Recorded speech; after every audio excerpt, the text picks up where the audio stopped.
Hello, everyone, and welcome to another episode of the BZCast. I am your host, Randy. This is the official podcast of bunnyzine.com. Our first and probably only episode of April. I hope everyone that's listening had a wonderful Easter. I hope you guys. We talked before Easter in mid-March was the last episode. I believe that was episode 35. Yes, it was. So this is episode 36. And in episode 35, we were talking. It was a weird variety of topics, but we talked about supporting causes like Make Mine Chocolate, supporting causes like Not Just for Easter. And I hope you guys went through with any way that you could in supporting those kind of causes, because now we're beyond Easter and then it's going into we're I don't want to say the danger zone, but into now the rescues are going to be dealing with it in a very, very soon of abandonments and people giving up their bunnies when they eventually get tired of them. As I'm recording this, I mentioned Red Door Animal Shelter. It's a local bunny shelter in Illinois. That their count is already up to 3 bunnies, I believe. As I'm recording this, I believe it's up to 3 bunnies. There's 3 bunnies that have been abandoned in the wild since Easter. I believe the count ended at 57 before this Easter started. As I said before, they start a new count every year, and I believe it ended at 57 right before Easter. That's a lot of bunnies, but I think that number is maybe 10 to 20 bunnies lower than the previous year. So it's a little bit of progress. Again, I have a guest on today that's a representative of a rescue, executive director, and a founder of the rescue. She's going to be on very shortly. This is the time to really, really support them, guys. Even if you can't donate, you can't, volunteer, you can't foster. At the very least, share, their posts about needing supplies, share their posts, about needing fosters, needing adopters, just share it on your Facebook, share it on your Twitter, Instagram, all of that stuff. You never know if you share it on your page, on your Facebook page, or your, whatever, your group, in your bunny group, you never know who will look at that and be, hey, I'll foster, I'll adopt, I could help them out. You never know in that kind of situation. So at the very least, because they're going to really need the help, as they do every year following Easter. Our social media pages, at official BZine on Twitter, bunnyzine on Facebook, and official bunnyzine on Instagram. Give us a follow, give us a like. We try to be as active. We're very, very active on the Facebook. Iris and Dustin are very, very active on our Facebook page. The Twitter is a really, really fun little community on the Twitter, and Instagram as well. We're all over. Again, give us a follow and a like. On this podcast, if you're listening to it for the first time, you can find it on youtube.com, soundcloud.com, and on iTunes in the podcast section. I wanted to note this really quick. I got an email from iTunes, and that they are calling themselves Apple Podcasts. As far as I know, nothing has changed. If there is something, I read through the email and they were talking about like symbols and stuff, but as far as I know, nothing has changed with the podcast. I listen to podcasts on iTunes pretty much 7 days a week, and I have not noticed a difference. So I'll update you guys if there's anything different for all of you guys that listen on iTunes. Again, just search bunnyzine BZCast on YouTube, iTunes, and SoundCloud.com, and you'll find our channel. Again, this is episode 36. Our current April issue. Today's recording is on April 25th. I apologize on the Twitter that I kept the fake e-magazine on there for so long. I didn't realize because every year, Dustin does like the fake issue and then he loads the real one up like a couple hours later. And I kept that fake one on for like 2 weeks. I apologize to all of our Twitter followers. I should have uploaded the new link. So again, it's free. Please share it. Please download it. It really, really helps you guys. And May 1st is right around the corner, so that means a new issue. I actually have, for the first time in a long time, I actually have a story, an interview that I did about someone's visit, a friend of ours on Twitter, someone's visit to Bunny Island. We did a Q&A about their trip, their experience, what it was like. So again, that will be in the May 1st issue. Like I said, it's the first time in a long time that I've had an article in our e-magazine. So I'm looking forward to that, for you guys to read that. And again, our e-magazine, it's free to download. Please share it, download it. It only helps Bunnyzine grow, and the more Bunnyzine grows, the more we can help rescues. Okay. Speaking of rescues, my guest is the founder and executive director of the Rabbit Haven, and her name is Heather. Hello, Heather. Hi, how you doing there, Randy? Thank you. It's a pleasure to be on Bunnyzine. Oh, thank you for coming on. Again, you guys they have a very, very active, as we were talking before the recording, a very active and very good.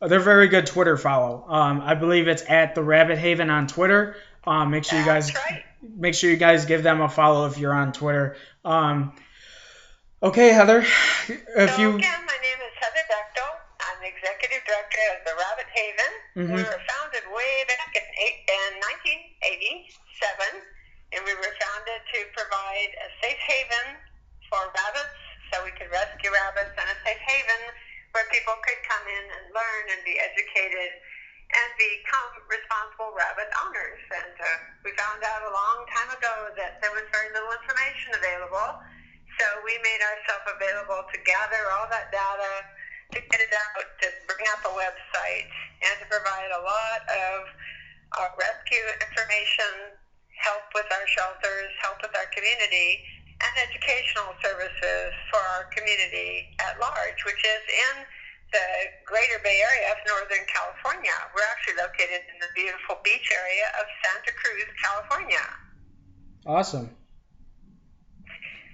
So as I was saying, our mission is basically twofold primarily. One is education, and the other obviously is rabbit rescue, care, adoption, and fostering. And I would like everyone to know that the Rabbit Haven is 100% volunteer and foster-based. We had a facility long ago, and we found that it just didn't work. We had 150 rabbits. We usually have about 100 to 150 rabbits any day of the week. So we now have 90 different foster sites, wonderful people that have been trained to be gracious foster families and sponsors for individual rabbits or pairs of rabbits or trios. And they foster for us rabbits that are rescued from either the community or from shelters when they go on the euthanasia list at shelters. Often our shelters simply can't keep up with the number of rabbits that are dumped on their doorstep. Then there are those rabbits that are abandoned out in the street. The people in the community call us, or people sometimes pass on, and the sheriff's department will reach us and reach out for assistance with those animals left behind. So we take rabbits from that three-part resource and try to be a great help, especially after Easter, and here we are at this time. We've already taken in over 100 rabbits since the week before Easter. You can believe it. Then after Easter, we received at least 10 phone calls a day from individuals that need to, for one reason or another, find a home for their rabbit, or they want to donate the rabbit to us, or they want to basically get rid of the rabbits. A lot of people get them for Easter and simply just don't realize the needs and who the rabbit really is. Wonderful, joyful, loving creatures, as we all know, but they're not good to be giving us gifts, and they are. So they're not good for young children.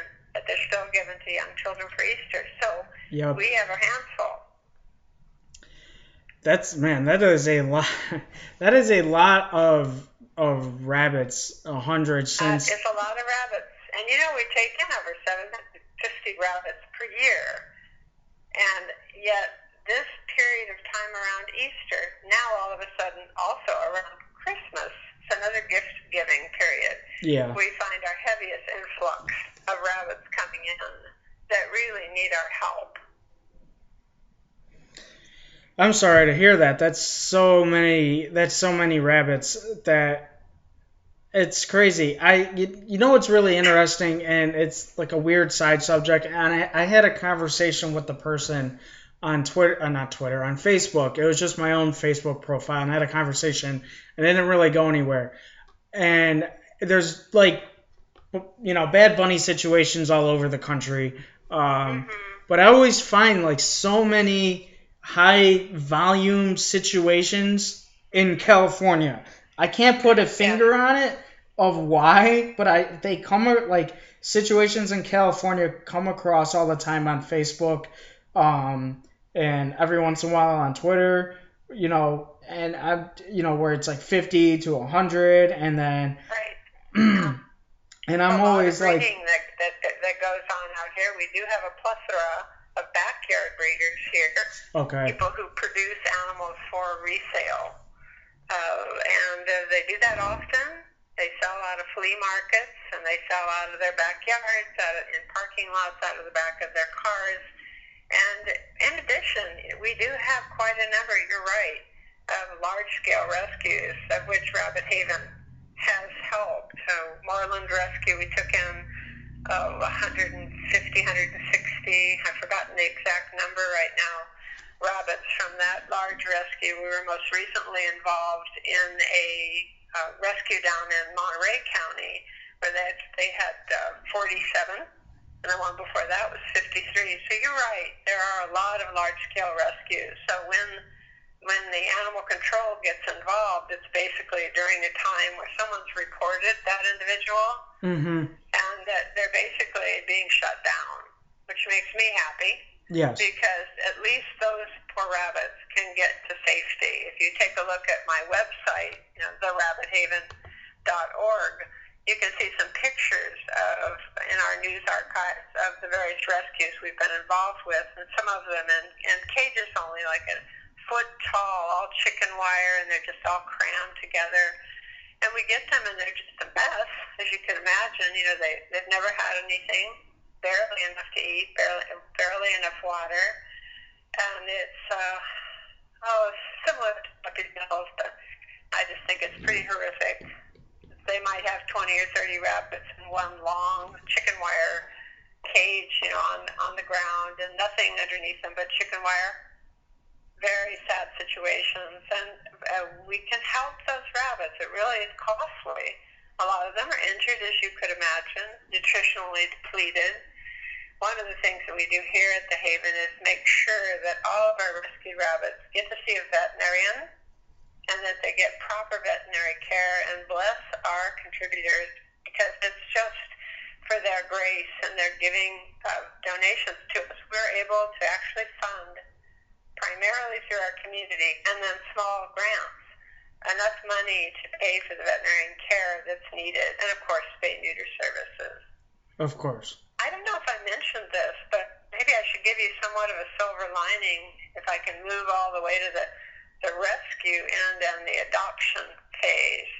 After the rabbits have been healed, we get them in from whatever situation there is, they've been in foster, they've been able to recover, they're available for adoption, and we have an 84% adoption rate. Okay. Which is really good. We have 3 adoption shows a month, very big shows, 40 rabbits at each show, and that's in 2 different counties, so we're sure to cover that. And it's so lovely. Further Living Things and Pet Pals, 2 big pet stores that don't sell animals, give us the space, and they literally move half their store. Oh, wow. So that we can fit all these pens in it. It's an incredible gift to the community and to each of these rabbits, because it allows people to come in, and of course they contact me for appointments in advance, and they come in and they get to meet the rabbits. We have a bonding and matchmaking area in the back of each of our shows, and we have expert bonding staff that assist, and we can help put together pairs, or we adopt out singles. But that is a lot of rabbits to be adopted every year, and it just keeps coming. I look forward to the day when we don't have to have so many rabbit rescue organizations, when people will stop putting them outside. I've heard so much of this, the rabbits are dumped out in parks or in the woods, next to creeks, out on hiking trails. This is the top of my head, just from the last few weeks of talking.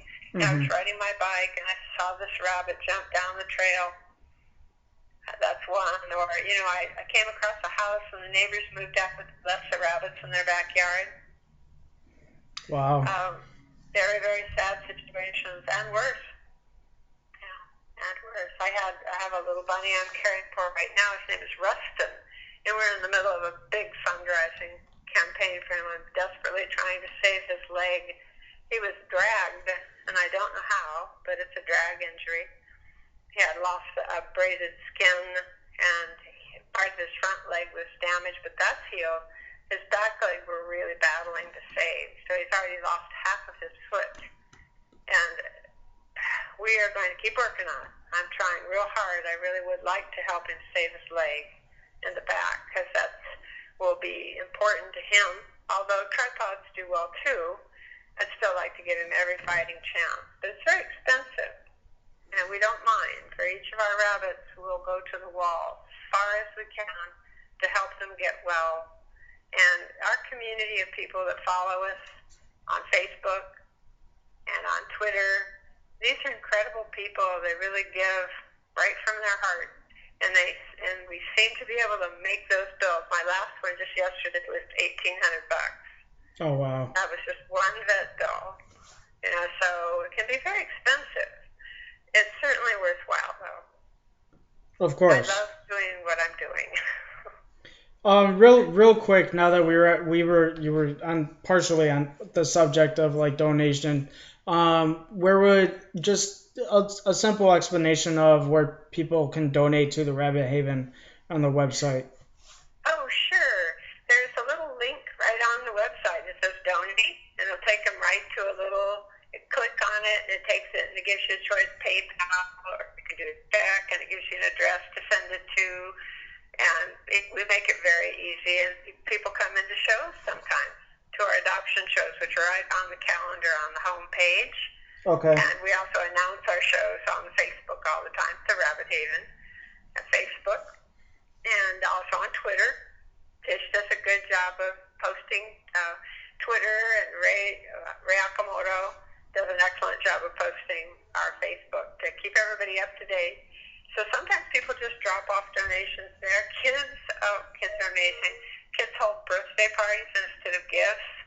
They have their guests bring money to donate to the Rabbit Haven. Oh, that's nice. That's so special. That is really charming.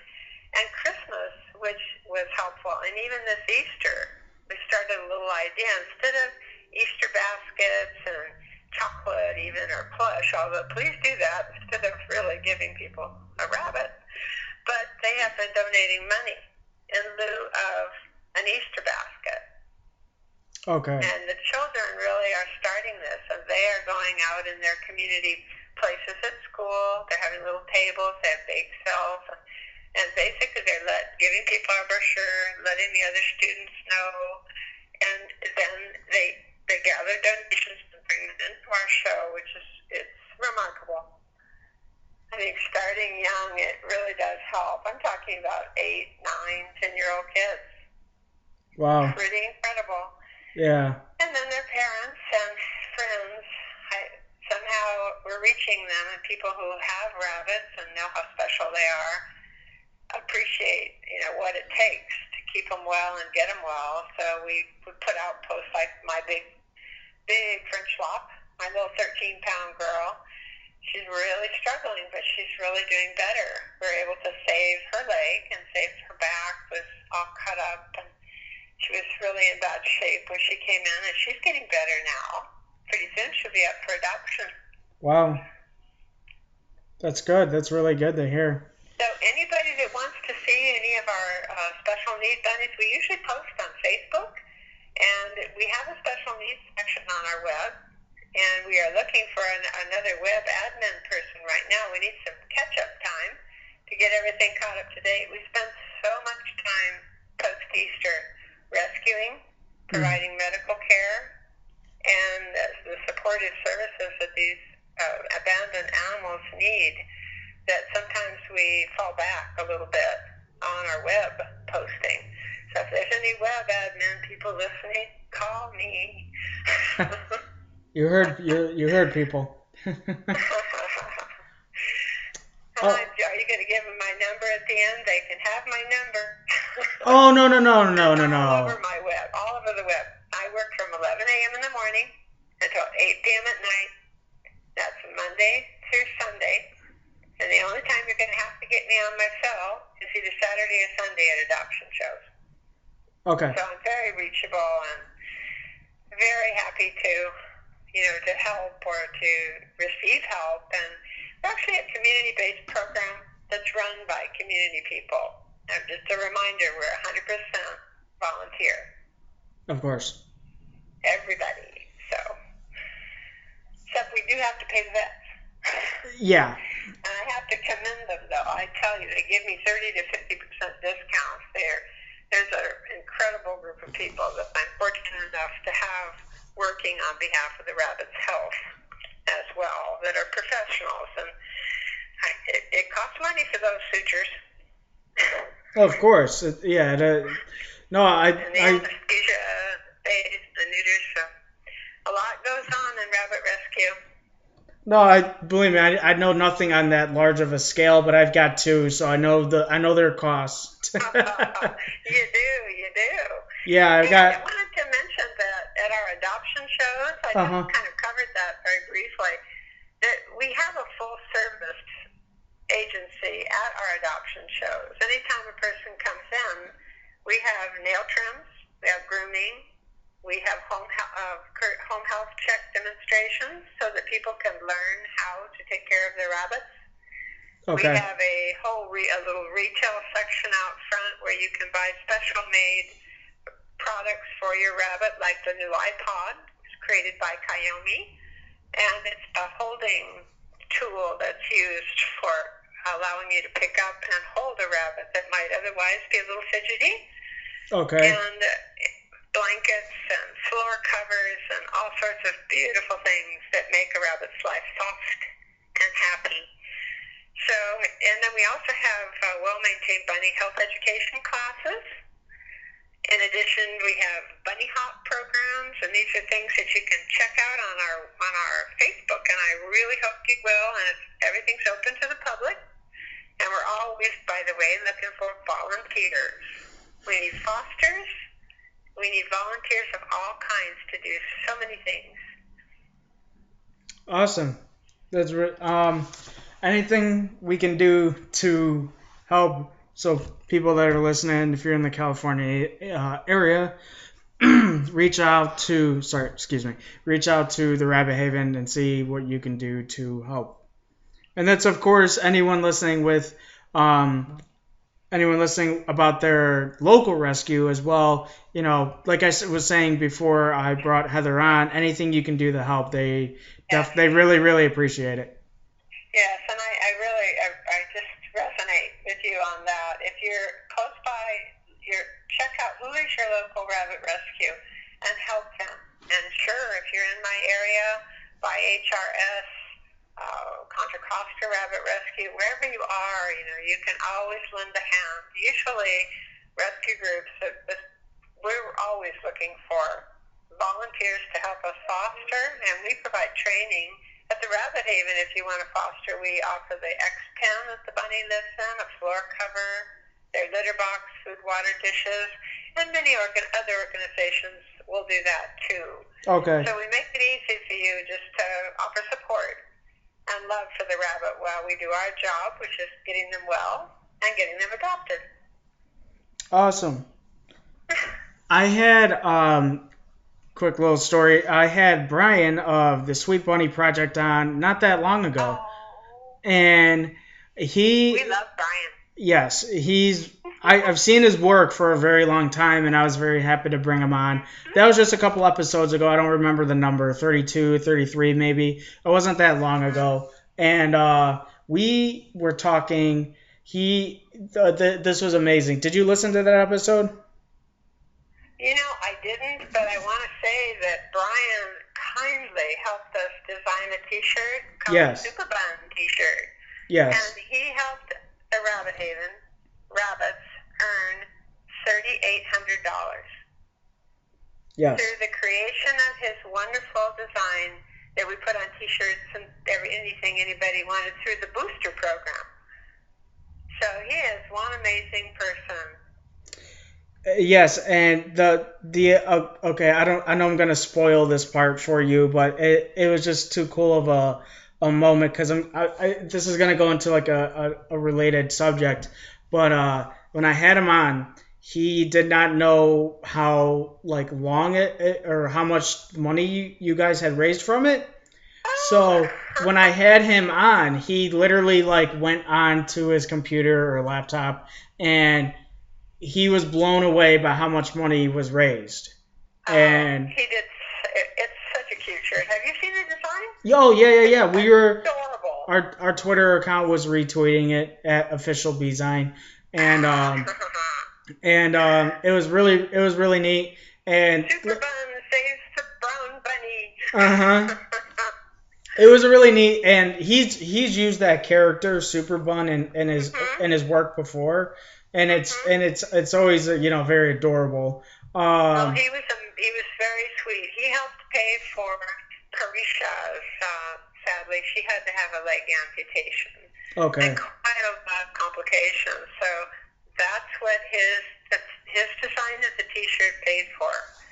And that's what I mean about our rabbit community. It's an amazing community, including artists like Brian. His design was intense. No, that was. I only have about 3 shirts. That was one of the coolest moments that ever happened on that show because I was blown away. He was blown away because I forgot what the target goal was, 2,500 or. We started out, I think it was a lower. We just had to keep upping. I guess people were just like, we want one, can you? And people really love that shirt. And they certainly did. I mean, I think gross, it was something like $3,900, almost $4,000. But, that booster deserves their fee, because they create all the shirts, they do all this work, and we don't have to put in the initial investment, and they do. And then they also mail out and everything. So, anyway, incredible. Now I'm going to have to listen to your episode with Brian. It'll be my pleasure. Yeah, and that, like I said, I know I'm spoiling it for you, but that was one of the coolest moments. Button made for him. It's in the mail. That was one of the coolest moments because it, like I said, it's not live, it's recorded, but it was in that moment. He told me the goal too, and he's like, "Yeah, I think the goal is like 2,500, and we like overshot it by like $1,000."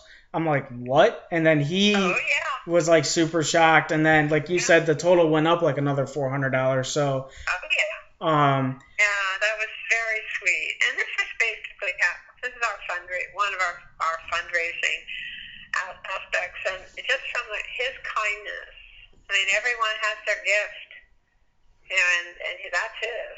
Yeah. I'm just so glad you liked the Super Bun T-shirt. I thought that was really so cute. Oh, it was. It really is. And Carisha the rabbit says, "Thank you, Brian." I'm sure he'll be listening. And that's a funny thing too, is that he's a Chicago. I forgot. I think he lives in the actual city, and I'm just outside of the city, so we're really not even physically that far apart from each other. So small world kind of thing. True. So what I brought that up because I was gonna ask you, are there any? You brought up the bunny that needed. You guys were raising money to help its leg. Is there any other current Yes. fundraisers or current like? We have a booster campaign going on now. Okay. Best things in life are rescued, and it covers all animals. Part of the other thing that we do is we do rescue. I know birds and turtles and small animals that when we go into a shelter, we found out that sometimes there is no one for the animal that's on the other side of the room, the turtle and the hamster, and the dragon and all that. So we took that on. But anyway, what you're going to see in our next booster campaign is the best things in life are rescued, and that's ongoing now. And the goal on this one, I think, is only 100 shirts so far. We're working in conjunction with Booster to get that done. We have a booster team that's made up of 3 people. It's Ray and Renee and Diana, and they just put it together, and they're on a roll. And we're also trying to raise money. We don't even have the shirt up for this, but I guess we could use proceeds from this. This was really for MacLeod babies to help with all the spay, neuter, and their medical needs. Okay. And then there's Rustin, and Rustin is my bunny that was dragged. He really is going to need some help. So that if there's any left over on that campaign, that's for sure. Or we may start another one, fundraiser for Rustin, because we're really hoping we can save the leg, but it's going to take twice-a-day bandaging and a lot of fancy medicines that are pretty pricey, and a lot of care, veterinary support to help save him. So that's my next target. And of course, we're still working with Helena. So following on Facebook, you can see us and see which rabbit really is most in need at that time. And people, it's very easy to make donations to it. It's all tax deductible. We're a nonprofit 501c3. So I can send people letters. They need that for their taxes for next year. Whatever they'd like, just let me know. So anyway, wish Rustin well, and he really is he's a fighter. I think he's going to make it. He's upright. He's standing up right now. He can stand on that back leg as long as it's bandaged properly. So he's doing really well. And MacLeod's young bunnies, which are featured on that Best Things in Life Are Rescued t-shirt, at least on the post. They're due to go in about a month and a half. So they'll have their medical visits and all things to take care of. So that gives them 6 rabbits they can focus on. Gotcha. All right. It's really nice to be able to let people know about the Rabbit Haven. It's always my joy to share it. We're open. We're always accepting new members, counselors on the adoption floor, and fosters. All people with our Bunny Bee, which is a great program of people that get together and make things for bunnies. Our booster campaigns. There's the Bunny Hop program. That's a mini bunny park, if you will, that we set up at San Jose that runs quarterly. A chance for bunnies can get together and play. Of course. And then, of course, we have our annual Bunny Fest. When is the Bunny Fest? The next annual Bunny Fest is May of 2018. And we're already starting to prep for that now. Our last one was in 2016. Okay. So we're going to move to annual after 2018. This year we wanted to focus on bunny hops, and we wanted to do as much as we could with our healthcare classes. It's very important. People know how to take care of emergency situations at home when they can't reach a vet. And this teaches them basic skills to help their rabbit, so they know, the real basics on how to identify illness and what to do. Then the bunny hop we're focusing on this year also, and that's really very popular. Who doesn't want to go out and play with your bunny in the park? This is all indoors, by the way, so it's safe. Yeah. And people get a chance to get together and talk and share photos. and just watch the rabbit have a great time. Of course. So anybody that would like to know more about the Rabbit Haven, we're at therabbithaven.org. That's our website. Of course, we have Facebook presence, The Rabbit Haven, and Twitter at The Rabbit Haven. And we're very visible, and I am right here at my phone number, which you're going to give, 831-600-7479, or directly to my email address, which is listed right on the web. Awesome. I did have one more like Thanks. one more like little side question, and it's just I don't even know how to particularly word it, but so my wife and I are looking. Chunks is our Flemish. He's got like a bunch of nicknames. He doesn't have like a real like standard name. He's Moose, and then he's Chunks, and then he's got other random ones. I remember hearing about Moose. Yes, I've talked about him many other times in podcast episodes, and Moose has been featured on our Twitter as well. So if any of you are interested in meeting Moose or Nova's my little girl. I post them on the Twitter all the time. That's at official BZine. But we're staying because he has his own little bedroom like set up. I know me and my wife share the master, and then they each have their own bedrooms. I'm looking at we're talking about him, and we're looking at him, and I said the same thing about Milo. He was my first bunny that passed away a couple years ago. And the one thing I'm always curious about when I look at them too, and just think about adopted rabbits in general, is like their past.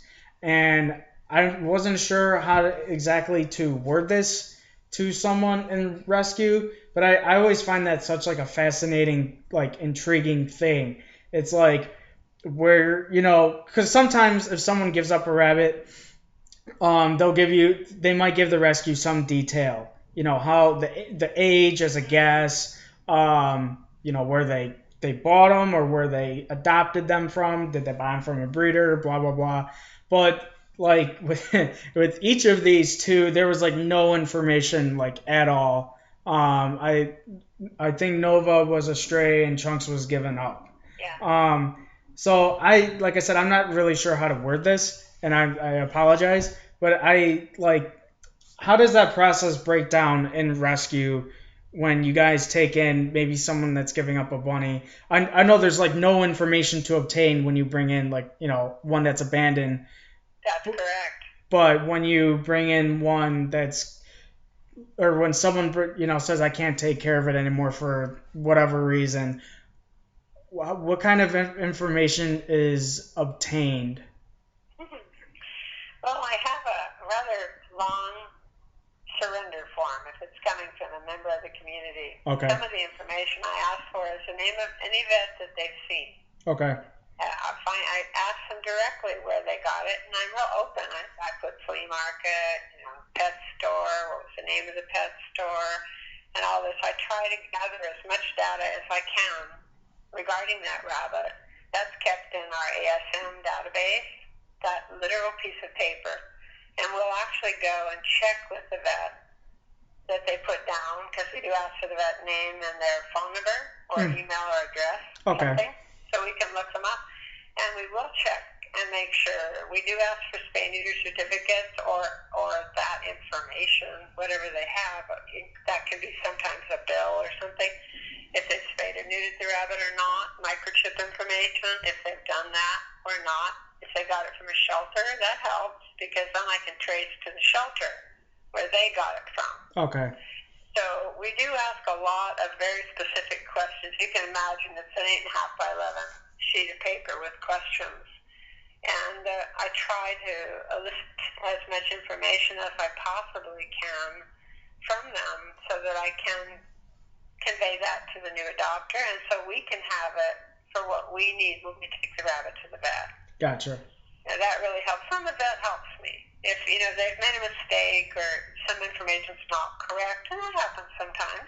Yeah. The vet can sometimes correct that. When I call them, they may say, "Oh yeah, well they said the rabbit was 6 months when they brought it in, so that would mean it's X."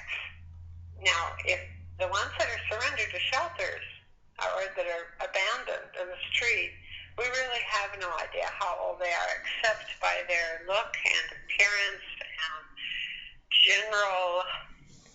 Sometimes it's their expressions and their energy level, but yet you can't use that as a typical, just a measure point, because often when a rabbit's been abandoned out in the wild, they haven't had proper nutrition, they may be exhausted from having to run and hide from predators for who knows how long, usually not longer than 72 hours, but sometimes weeks.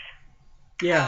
So we really have to give them time to heal and get proper nutrition in them. But then we can really get a sense of where they're at in terms of their lifespan.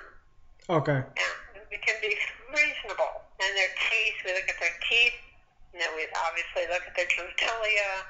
That helps us determine sometimes, for example, a male that it's not developed yet. We can put him under 3 months. Okay. Right? A little harder on the girls. If a girl's been spayed, we always check for spay scars. We always check for microchips.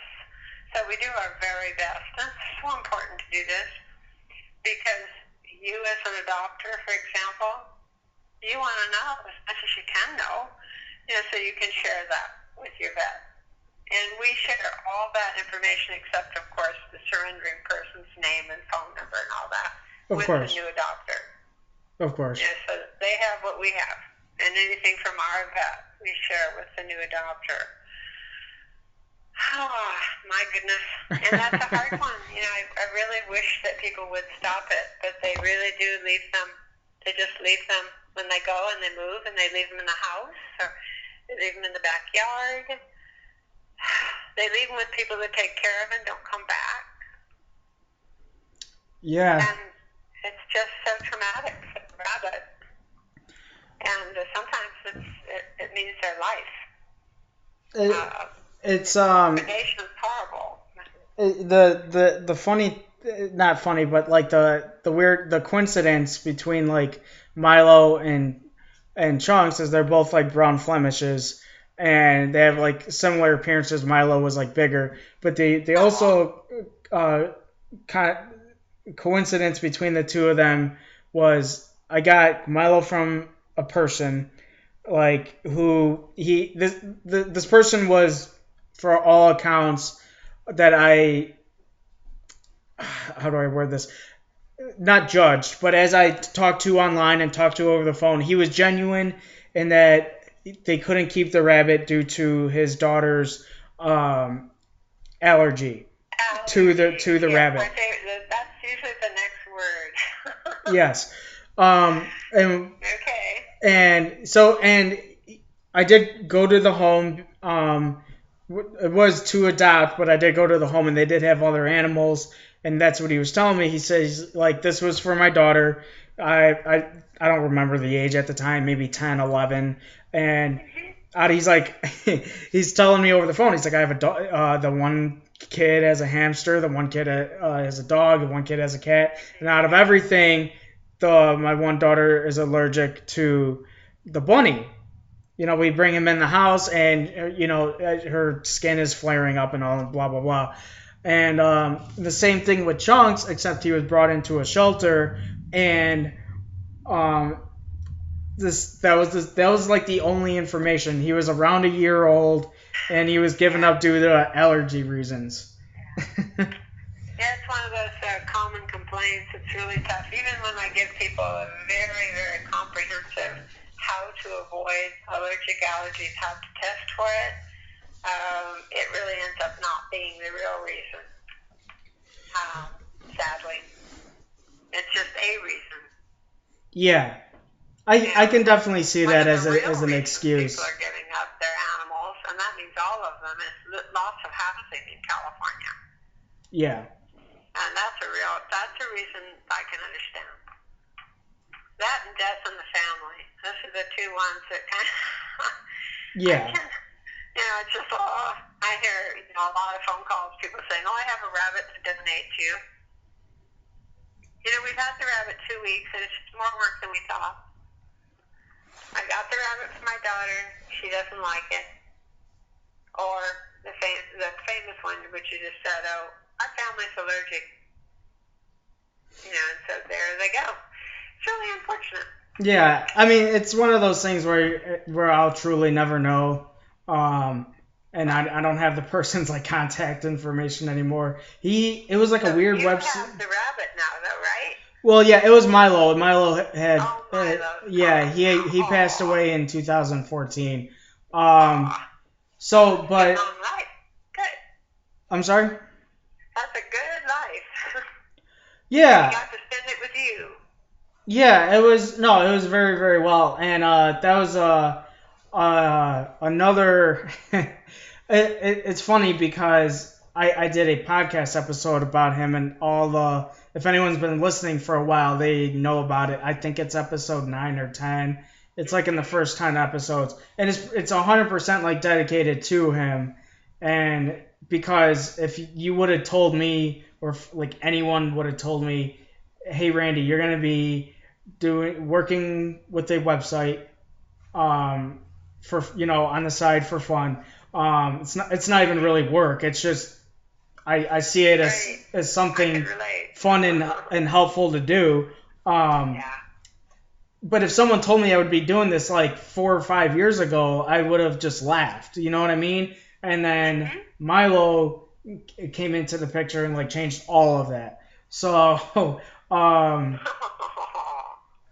so that was pretty much. For Milo. You did good, Milo. So, but going back to that, I always found that like fascinating with him, with Chunks, and with Nova is what kind of. I'm always just curious about that. What kind of living situation did they have before here? Where. How were they treated? How many adopters, previous adopters did someone give Chunks and Nova up multiple times? It's just one of those things that you're never really going to know, but I always find it like interesting to think about, what his life was like before coming into, us adopting him. And they probably think they're in heaven when they're with you. I mean, I hope. To get a rabbit in and take care of them and really hold them and communicate love to them and give them the proper foods, they respond. They respond very beautifully to that. And it's just awesome to see. I'm sure you know exactly what I mean.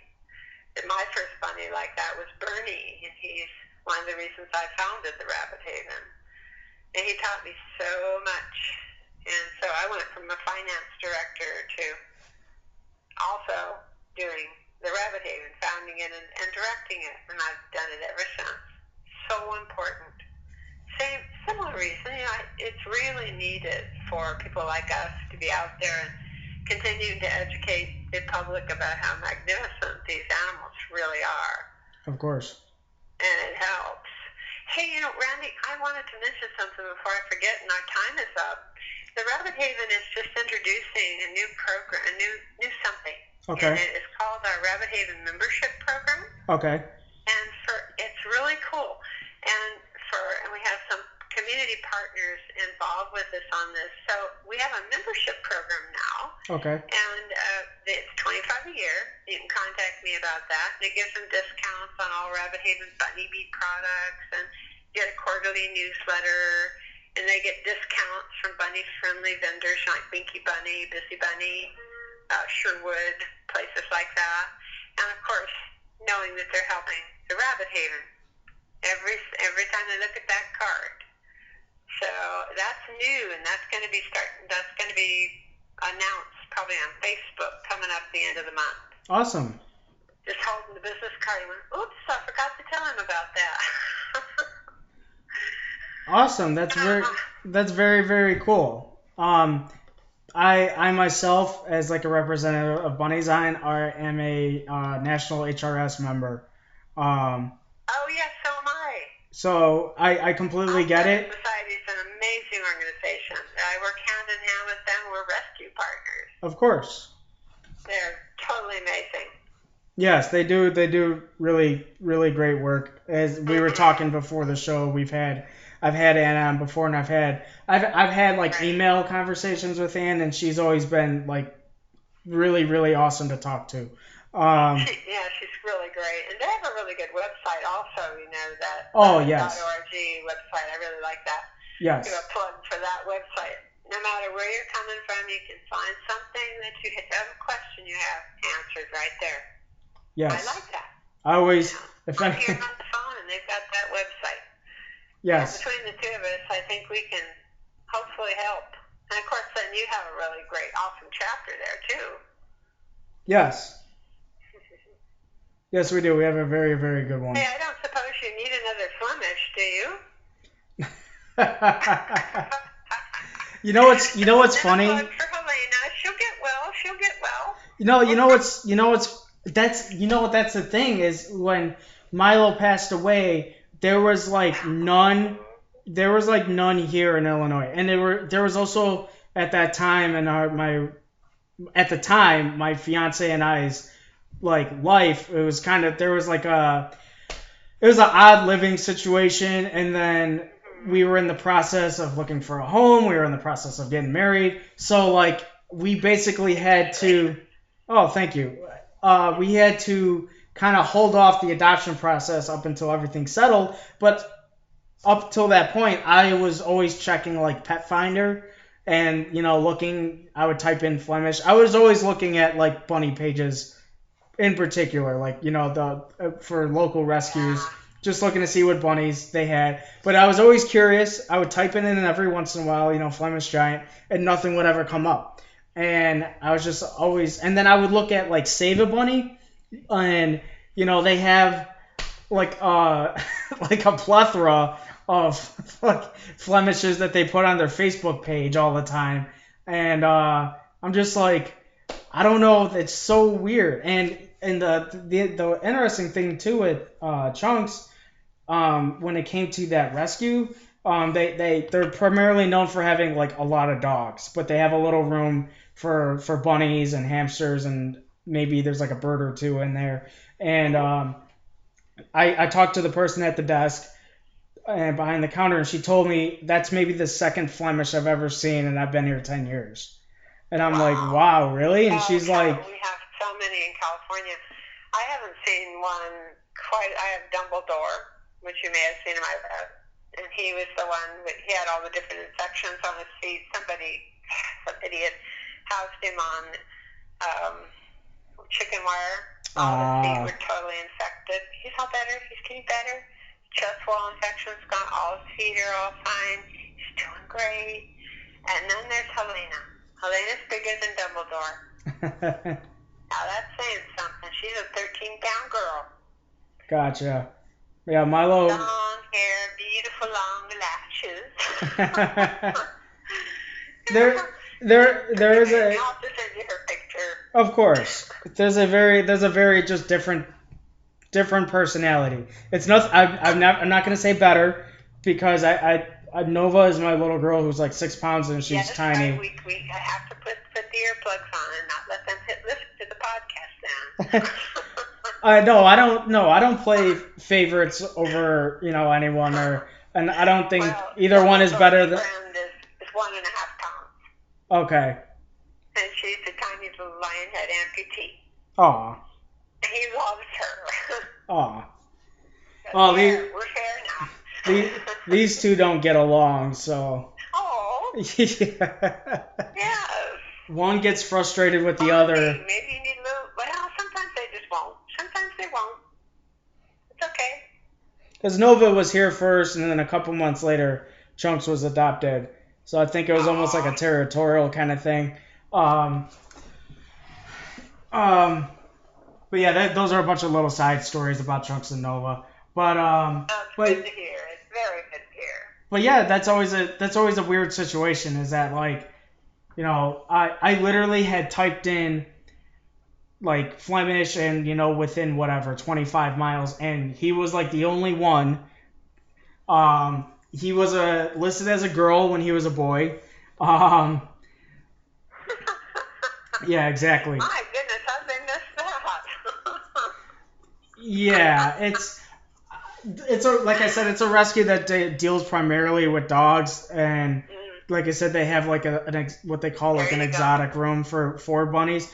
I give them a lot of credit. They oh my gosh, they do they take in so many and adopt out like so many dogs. It's nuts how many that they do. So it's a lot of hard work, and I've been in there for Clear the Shelter Day. That's where I got Nova, and it's a lot of sweaty people working because they had been there for 12 hours already. And shelters really have a hard job. We have an advocacy program, in case anyone's interested. I do offer training. We have shelter advocates inside of shelters. They work for the Rabbit Haven, but they work inside of shelters. So we're in the rabbit rooms at several shelters and offering, exercise and photos and support services. And they also are eyes for me so that I can, if there's anybody sick, I'll know about it. Any rabbit on the list, I get to know about it within minutes.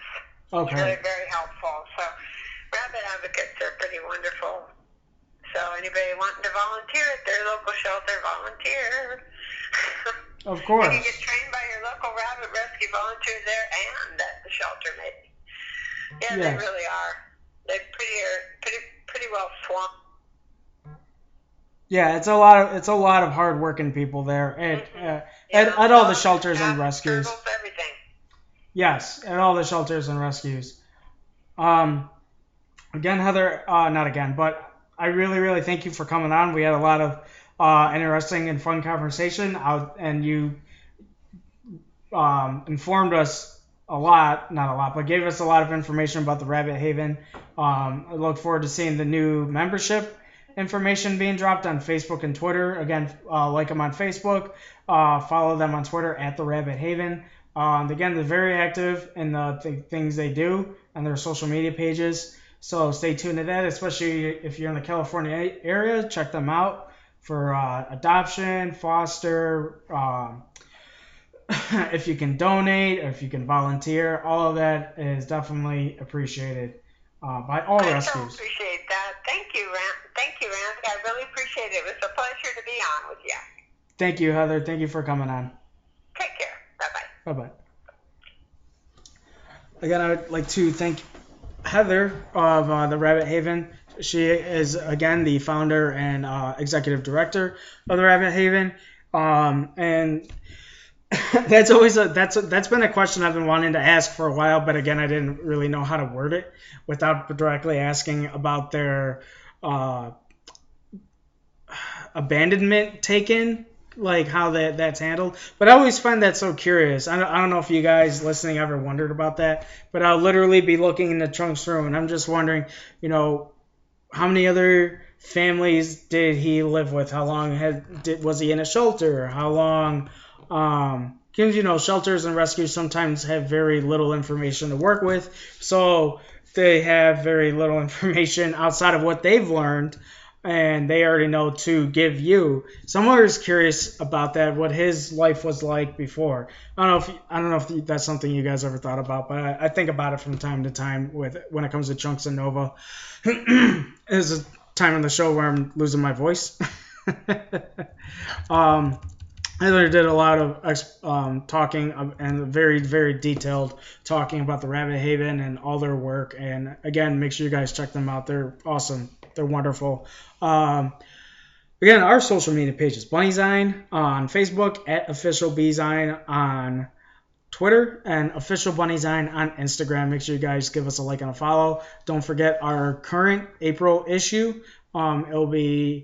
It's out right now. It's a pinned post on our Twitter page. It's the pinned post on our Facebook page. And it was a weird situation with Instagram, so it's not on there, so I apologize for that. But it is on the Twitter, it is on the Facebook. And again, by the time you guys listen to this, May 1st will be right around the corner. So make sure you guys stay tuned. Our new e-magazine will be coming out on May 1st. Make sure you guys stay tuned. Again, it's the first time. Again, read it for other reasons outside of me I'm just plugging myself having an article for once in our e-magazines. It's been a long time since I've had one. I need to be more active in that. But yeah, I did a story about an interview about I did a interview story about someone a friend of ours from Twitter, their experience on Bunny Island. Like a Q&A back and forth, and it's really cool. Hope you guys check that out. And again, check out our Future Bunny and check out our many other wonderful stories that are in our monthly e-magazine. Again, that is out May 1st. The Bunnies on BZCast is on iTunes.com, or it might be, you might have to search it under Apple Podcasts. Again, if any update comes from that, where something changes with Apple and their podcasts, I will, of course, post it on the Facebook and the Twitter and the Instagram, but as far as I know, nothing has changed. You can still access it the same way through iTunes in the podcast section and on SoundCloud.com as well. Thank you guys so much for tuning in. Stay tuned on our social media pages for updates on our e-magazine and our podcast. Bye-bye, you guys.